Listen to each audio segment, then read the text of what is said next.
And our last speaker in the national final of this year's Race Unity Speech Award is a Year 13 student from Hillcrest High School in Hamilton, Naomi Kumar.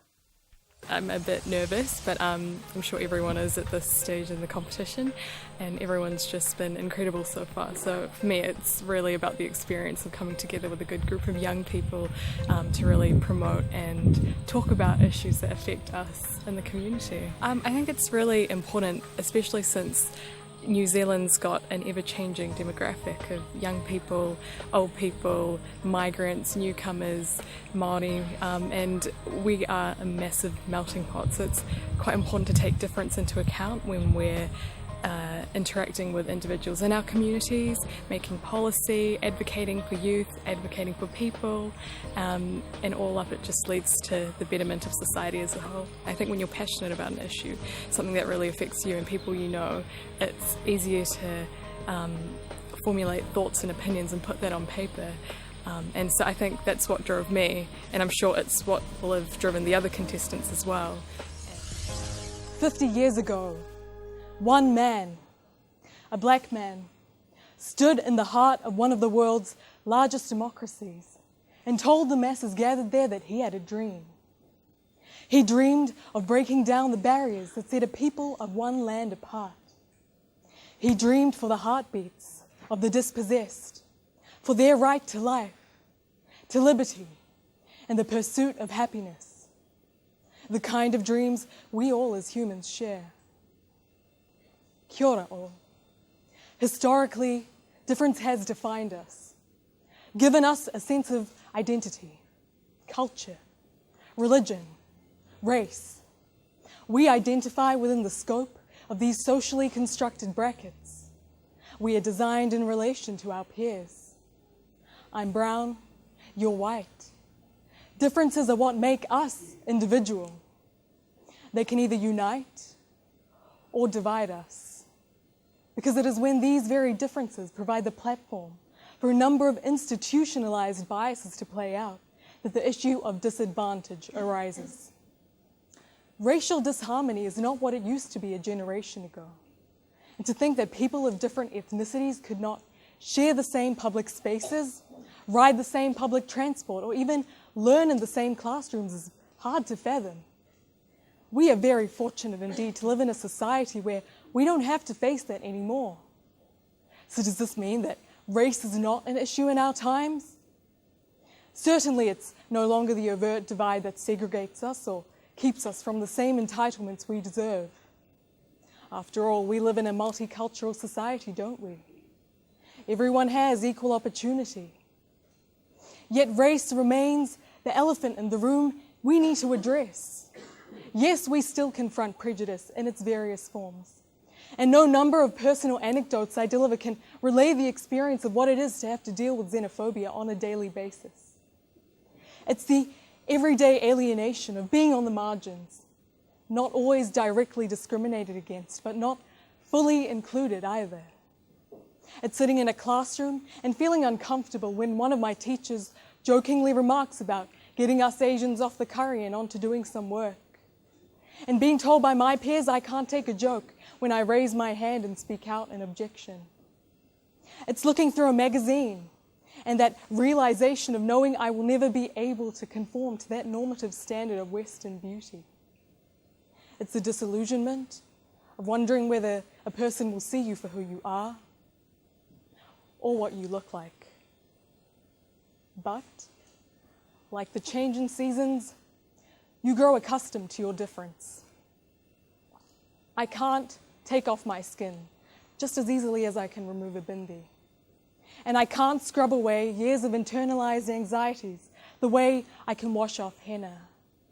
But what I can and have learned to do is love myself, because what I have is a strong support network of whānau and community. We cannot underestimate the work done by agencies like the Human Rights and Race Relations Commissions in promoting harmony within communities. Because we have come a long way in the span of a decade in recognizing and respecting difference. And the efforts of our government have been significant.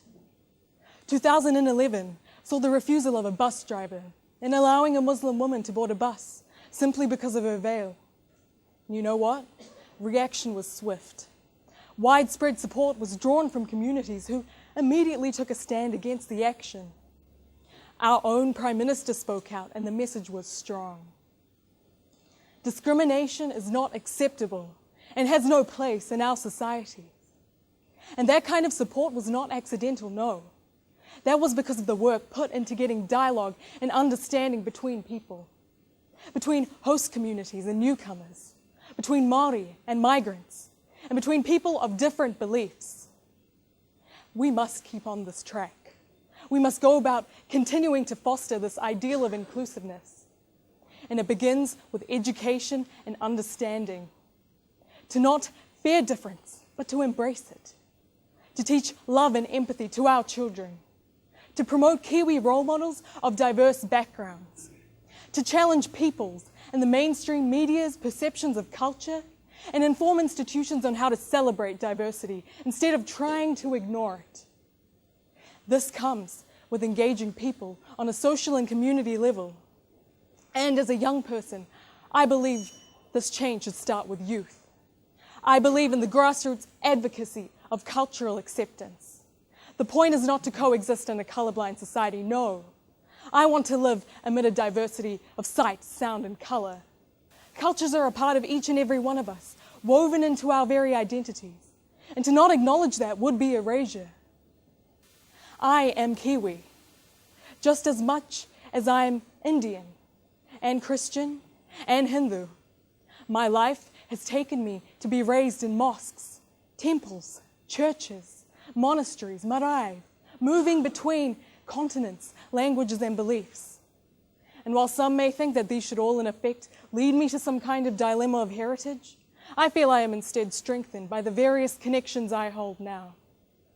We need to redefine acceptance, because people do not fit into a cultural binary. And this is something that employers, institutions, and people need to be able to understand. This is the future as I envision it. A generation of global citizens representing a future no longer restricted by geopolitical boundaries or arbitrary distinctions based on the color of one's skin. In the future I envision, we are not defined by our ethnicity. We are enriched by it, certainly. But it is never a measure of our value as individuals. We are not defined by our religion, but it instills in us a faith in society as we navigate our lives. We are instead defined by our responsibilities to this world as persons, by our shared convictions and dreams of happiness, and how well we can work together to achieve that. That is the true nature of justice. This dream is for my someday daughter. Whatever strangely beautiful hue or feature she may possess. I came to New Zealand as an outsider, but for her it will be different. I experienced the disconnect. I carry the label of migrant, but she will belong, because no matter our beginnings, we are the living, breathing tangata whenua of Aotearoa. There is but one eye of the needle through which the white thread, the black thread, and the red thread traverse. But what of the brown thread and the yellow thread? Each of us are the threads in this fabric of a collective human partnership.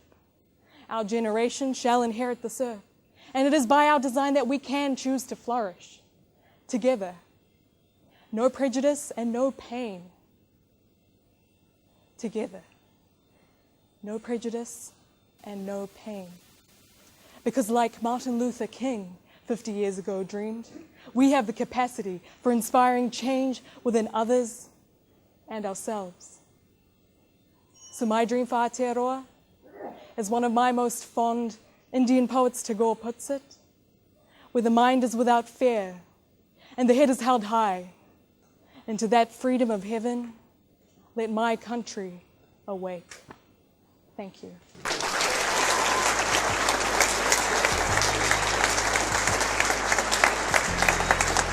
Seeing other people go up and talk about experiences and talk about their personal views on this issue is, for me, the most important thing, because when you're getting dialogue and understanding between people, that's when you start to motivate change and inspire actions.